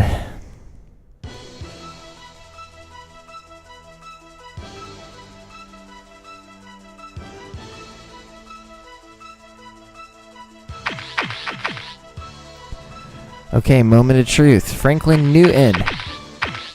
Yuck, y'all. Gross. That is tough. Okay. Franklin Newton, I'll give you 10%. You're going to get an ascending contract because you're going to have to earn that shit. But I'm going to give you a 5th year because I believe in your ability to grow into it. So let's go 415. Franklin Newton, welcome to the Steelers. Yeah, the draft logic here has never been great. 69 speed, 74 strength, 76 durability is great. 85 catch is fantastic, but his run block's in the 50s. But that's not so bad. I actually really like that. Already given him 5 years. That's great. I'm so sorry. You're not getting a bonus at all. But we'll up you up to like 3.5. Will you take that? Of course you won't. Guys would sit on free agency. I can do 3.6. $1 million for the 5th year is pretty nice. All right, Nick Roy, welcome to the Steelers. Dana Perry, 61 overall. We'll go 3 years with him. It's going to be ascending. And it's going to be hella cheap. I mean, if you're going to be that cheap. But we'll go with that. That's nice and easy. Thank you, Dana. Walter Cook. I'm actually going to go over the defensive tackle because I just want to see his stats. So he'll definitely be a backup. Run coverage, not great. Pass rush, not great. Damn. All right, well. At least, again, he'll be cheap. We'll go 3 years. We'll go ascending. We'll put him on like 160. That's fine. All right, you'll take that deal. Thanks, Walter. Curtis Mack. I'm hoping he just has a high catch rating. 88 catch is fantastic. What's his speed? 84? Not bad. Not bad at all. I'll give you 4 years. Again, not going to be balanced, but ascending. Just get me that cheapest entry point. We still got a lot of money to spend on other things if we need to. And then Marvin Manning, my most disappointing pick. Terrible. Man, I cannot get a free safety to save my life. That's over 2. I've just whiffed on these. I basically just drafted the same player. Woof.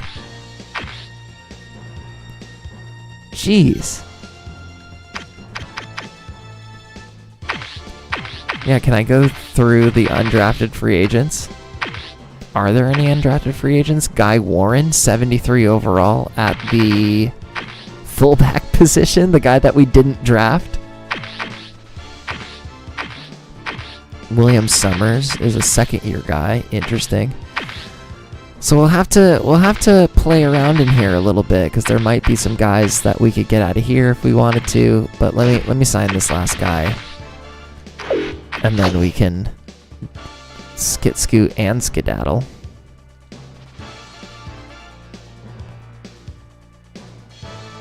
One of the two will, between Marvin Manning and the other guy, will not be on the roster. Oh my god. We still have 5 mil. We have a lot less guys that we have to sign next year, although we immediately made Heinz Ward one of them. Just quickly look through the free agents that exist right now. Guy Warren can run block.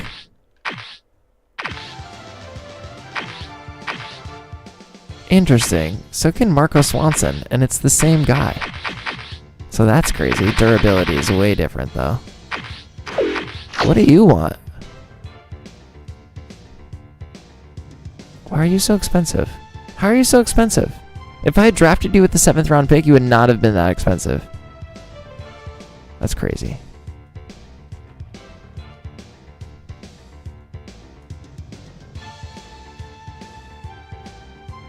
I mean, that's not a bad deal. Let me think about that.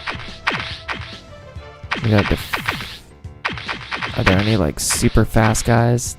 Not really. A-ball. Can't cash for shit. Plenty of guards, none of them very good. Interesting, that's an interesting guy. No rookies, though, that makes sense. Some undrafted defensive tackles.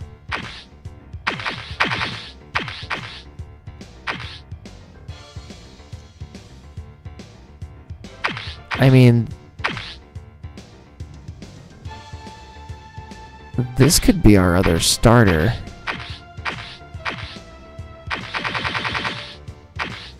William Summers. This is a computer-generated guy. Was he just undrafted last year too? 72 overall, 76 pass rush, 77 run coverage, 79 tackles, 70 strength, 64 speed, but it's better than most of the guys that are in free agency right now. 57 agility, 45 jump, 59 stamina, 74 durability. What does he want? Why? Why? Why do you want that kind of money? That's so much, my dude. I'm like shocked by that.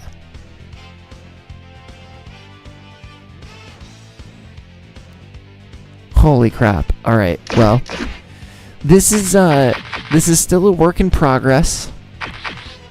We have 47 players on the roster, which means we can sign a bunch more. And we potentially still have some needs that we need to address. I guess what I'll do before I go is we will look at what the roster looks like at the completion of the off season before we head into saying goodbye for the evening, and then we'll come back with the preseason video very soon. But we got Ben Roethlisberger as the starting quarterback, Ken Dorsey as the backup quarterback, so we are good there.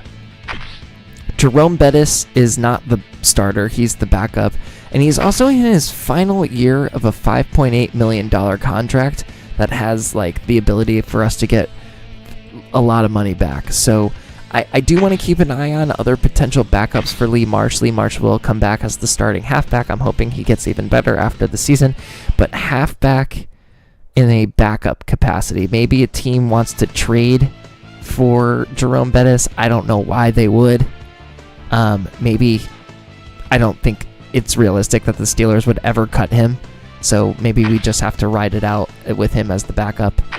Fullback, I think we're fine, especially with the 81 overall run blocking of Kreider. We have to be fine with this receiver room. I think we're really good 1 through 3. I'm hoping Sharps takes a step up, either him or Houshmandzadeh. I mean, Houshmandzadeh could be ripe for getting rid of, considering how much we're paying him right now. Tight end is an experiment.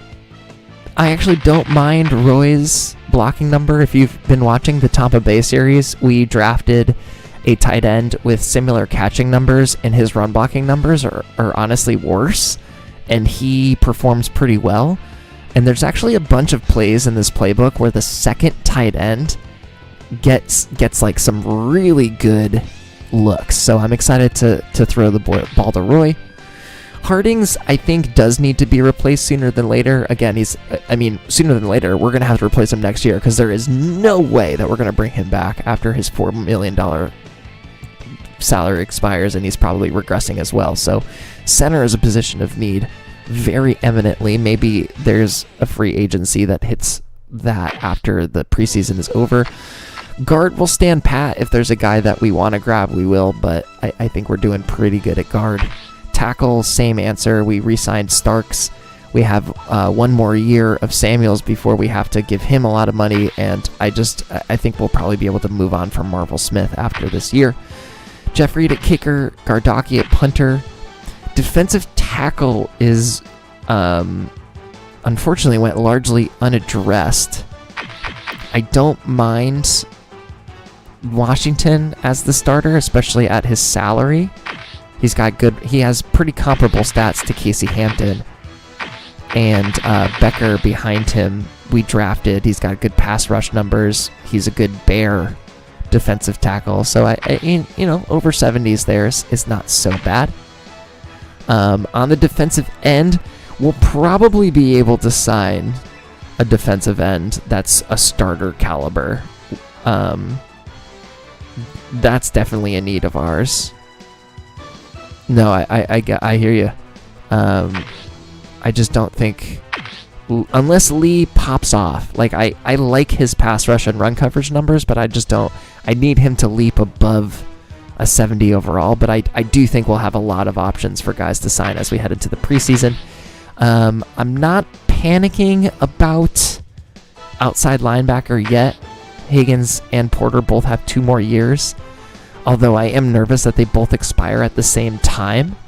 I would have loved if one of these guys, if Perry suddenly becomes amazing, then maybe we look at trading Haggins based on what his salary is, but nothing to do there. Kind of the same answer with inside linebacker. Like, we got 4 years of Kendrell Bell, we got 2 more years of Ferrier, so that our linebacker unit is very intact. Cornerback?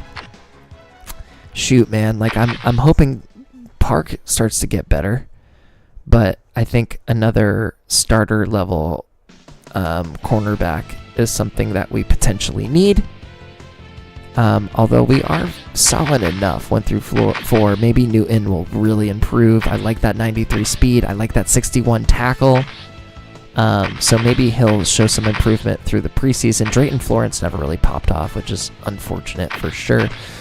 And who knows, it looks like Park might be returning kicks next year, but I don't love that agility. Polamalu's good to go. And then as of right now, Jabril Wilson is the starting free safety, so I don't love his tackle number, but everything else, like run coverage, is pretty rough too. But he's fast as hell. So unfortunately, we are not able to address, and now we have 3 starter holes, and I'm not 100% sure how to pursue them. But we will figure it out regardless. And that's what our team looks like right now. Not a complete process, that is for sure.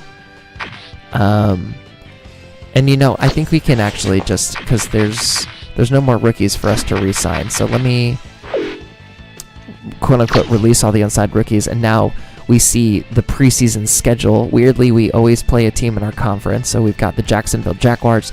We've got a bye week almost right away. We've got the Minnesota Vikings. We've got Washington. And we've got the Cleveland Browns, which is a little preview and a chance for, who went to the Browns? Casey Hampton to show off a little bit for the Browns. Just out of curiosity, did any contracts hit free agency?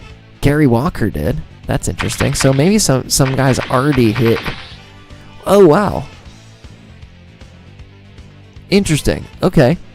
For a lot of guys have already hit the free agency. I mean, we could look at Joey Fowler here as a potential third stringer. I think there's time for that for sure. I would definitely want to look at a younger guy that maybe we could look at developing if we thought that was interesting, that had interesting numbers. Chris Perry is an interesting guy hitting free agency all of a sudden. What's his durability? Let's talk about Chris Perry real quick. Did we just grab Chris Perry?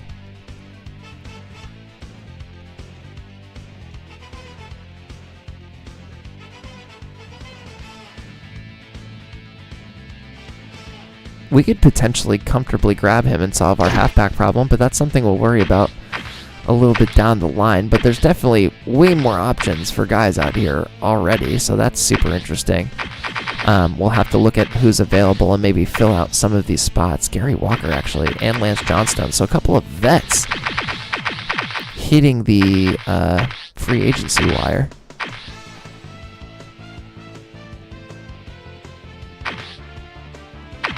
Raheem Brock. Grant Windstrom has fallen off of a cliff. Johnstone's fast, too. What does he want? Balanced. A lot of bonus, so he wouldn't be movable. I don't know. What does Gary Walker want? Way too much. How good is Sam Adams? Also, great name. I want more run. See, maybe like we take a flyer on Otis George. Tank Johnson? Tank Johnson's available. That's interesting. I don't think that necessarily puts him in a starter position.